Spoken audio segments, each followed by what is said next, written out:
CNBC-TV18, embarking on a quarter century of excellence.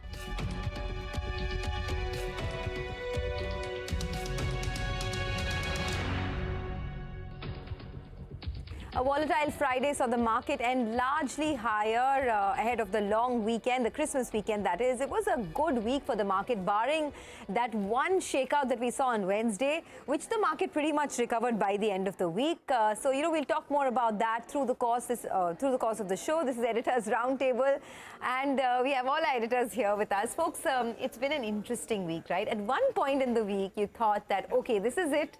The rally has ended, but guess what? The party is over, but guess what? Things came back and came back how? By the end of the week, we recovered almost everything that we lost on Wednesday. Oh, absolutely, Sonia. And, you get these occasional one-day kind of shakeouts, sell-offs, whatever you want to call it on Wednesday, and then Thursday 100 and Friday 100 as well, almost 100. I mean, 75, 76 odd points or so. So, I mean, looking pretty good all around. Looking pretty good. And, at one point in the week, on Wednesday, when the shakeout happened, someone used the word carnage. I was like, this is not even a 1 hour shakeout. I'll tell you, on that day, on Twitter, on X, this hashtag called stock market crash was trending. So I asked somebody and they said, well, actually, it's been trending for the last 1 year. So it's like nothing to do with that day. But it's crazy, right? I mean, 1.5% falls. Yeah. It's par for the course. Par for the course, absolutely. I think everyone talks about Santa Claus rally, but I think the last 4-5 years, we have seen that one day in December, from December 20th onwards, where you get 1, 2 or 3% cut. So our quota got fulfilled. When the Grinch comes. Yeah. That's just that one day, right? But again, Nigel, that point of every December we've seen 2-3% falls now. We need to put into context the fact that not every year the rally has been so strong in the markets, right? This year, particularly, the mid-cap index is up 30%, the Nifty and Sensex are up 17-18%. So we've rallied pretty hard. We've done most of the heavy lifting, so to speak. And then to correct just 2-3% is like 1%, 1.5%. No, the mid-cap index was down 3.5% on that day. So in that sense, it actually jolted a lot of people. And if they've shaken up, at least the traders got shaken out. I think it's good. You need that kind of day as well, wherein it makes the market healthy as well. Absolutely, and gives a reality check as well, right? Yeah. This is not a casino where every day you'll come and you'll make money and go out. So, Mihir, how do you feel about the market? I mean, it's been a really, really good year. Absolutely. And we're taking stock of the year now, right? Phenomenal returns even in the broader markets. How are you feeling about it? Well, I think the market's like the Energizer bunny. It's like so full of energy, just doesn't give up, right? And I was just looking at your CNBC US video clips from yesterday, where they are just talking about India. So India has become mainstream even in the CNBC globally, I would say. So that India versus China. India versus China, and they are talking about India ETFs, and then they are talking about ex-China emerging market ETFs, where of course India will be a bigger weight. That's getting popularity. So I think 2023 is the year in which India has become like mainstream. And as we have discussed in the past, India versus the rest of the world has never been better. Okay. I was going to ask Mihir, markets we'll get to, but how's the traffic? I mean, you were running as a Christmas long weekend traffic. Long weekend festivities, and I think absolutely. You're off somewhere, Mihir, or you're here? No, I'm here. The kids are here, so spending time with the family. Nice. But it's been such a good year because people are feeling wealthier, and I think that's showing up in high-end consumption everywhere. You reckon it stays as solid as this as we head into the next one, Mihir? I would think so, because the K-shape is still manifesting itself, and the hope is that the lower part of the K will also come back in good shape. I expect pre-election some more SOPs and subsidies for the weaker sections. It's only natural, and we need to basically take care of that section also. I just hope it doesn't translate to higher taxes for us. I also sometimes wonder when this lower end, like for example, we spoke with V-Mart in the morning, right? Yeah. And that's one of the stocks where you can think of maybe it'll really play out in a big way when that lower strata really picks up. But apart from that, if that picks up, I mean, from a stock market point of view, are there really big, interesting plays whenever that picks up, whenever that pickup happens? Oh, absolutely. The biggest one is FMCG. It's done nothing for quite some time now. Yeah. FMCG has done nothing. Even low-cost housing, those kind of plays can be there within the financials. Maybe even cement can do much better, because you must realize that 60% of the demand for cement comes from rural housing.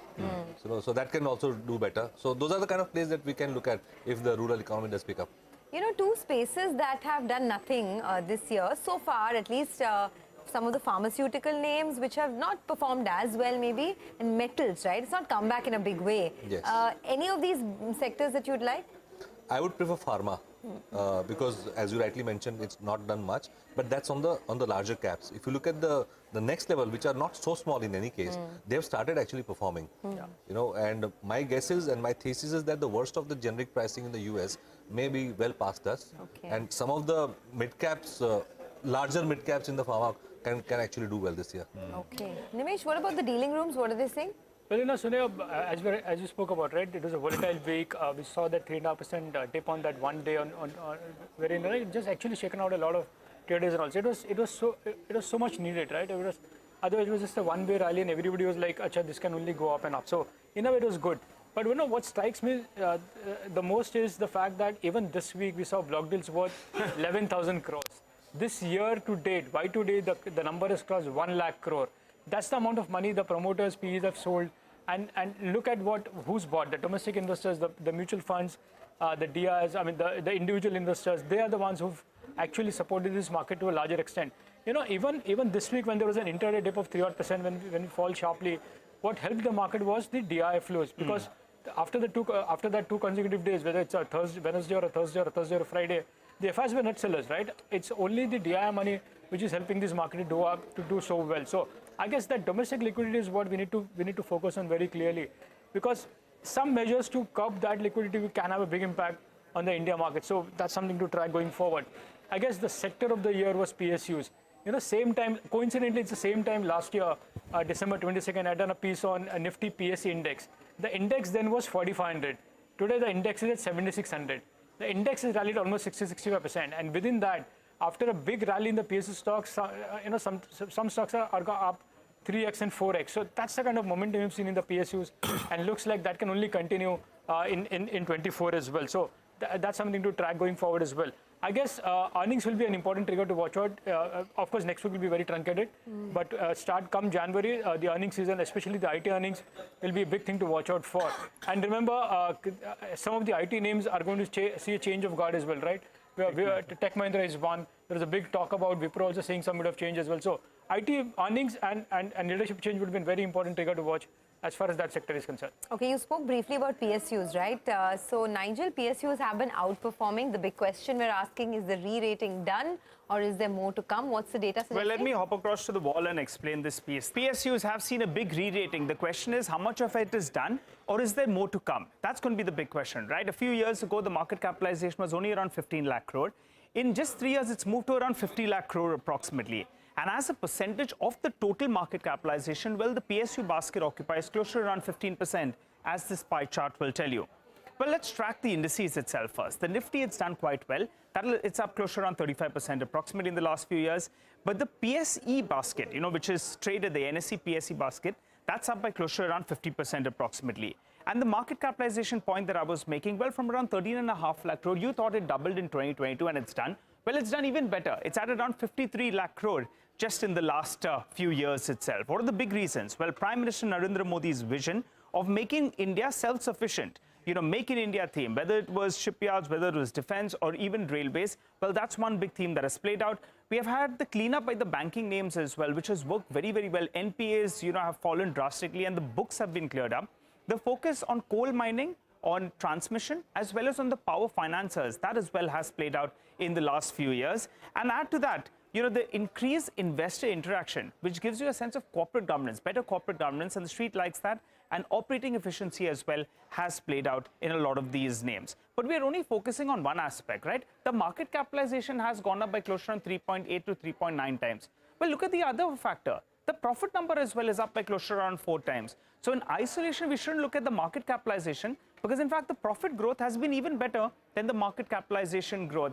And if you just put those numbers to it, market cap up 3.9 times, well, the profit numbers up 4.3 times. If you look at it on a PE basis, well, 3 years ago, you had some of these companies that were trading at a PE of close to around 13 times, 12.5 to 13 times. Guess what?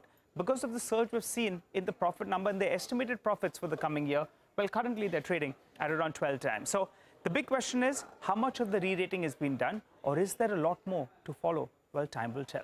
Mihir, what's your view on this entire PSU basket? Because that's clearly been a space where everyone's been very, very interested in. How much of it has already played out?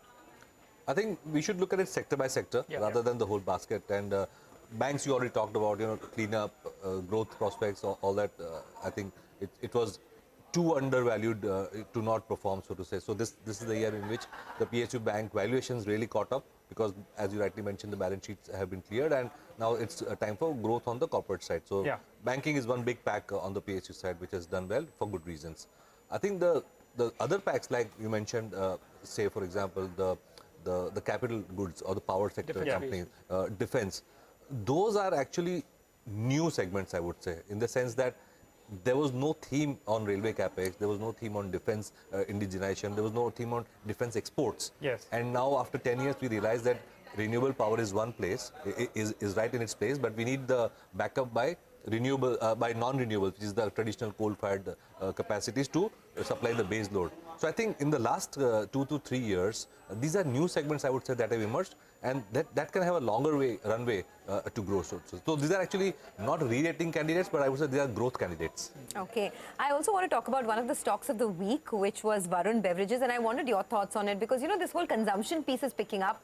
Varun Beverages was up 20% last week, and of course it's been a huge wealth creator since its IPO. But we had a chance to speak to the company, right? And the key takeaways from there were that they're seeing big volume addition to their portfolio because of the South Africa acquisition that they've made.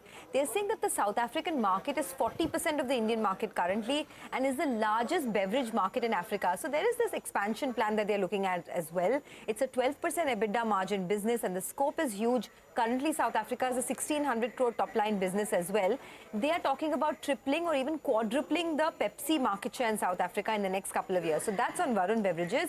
They also talk about how Devyani International is, of course, getting into the Thailand market now. They have more than 250 restaurants planned in 2023 in India. They're opening 1 restaurant a day in India. So, this is a company that has great parentage. Ravikant Jaipuria, of course, he has grown these businesses very well. But if someone has missed out on this rally entirely, does it make sense to still add more? See, I can't comment on individual stocks, but the fact remains that there are managements and companies which have really a global vision, right? And more importantly, now with the kind of valuations that Indian companies are commanding in the local markets, capital is not an issue. So if you have the right management and no problem of capital, then I think Indian companies can expand in the world. For example, in some cases, you can acquire an international business for say 1 or 2 times sales, when the local markets can give you capital at 6 times sales, 7 times sales. That really can propel your growth prospects, because then you can grow not only organically within India but globally. And we by the way, we saw that in the last cycle, remember, where Indian companies actually started acquiring assets overseas because capital was available cheap. The risk, of course, remains that there can be too much capital and misallocation in the longer term. But if the management is right and the strategy is right, it makes sense. Okay, we'll do one thing. Many more questions for you. We'll take a short commercial break. On the other side, we shift focus to the world of AI. Generative AI is something that is the buzzword. Which are the companies which are jumping on the opportunity? We'll tell you about them in just a bit. Stay tuned.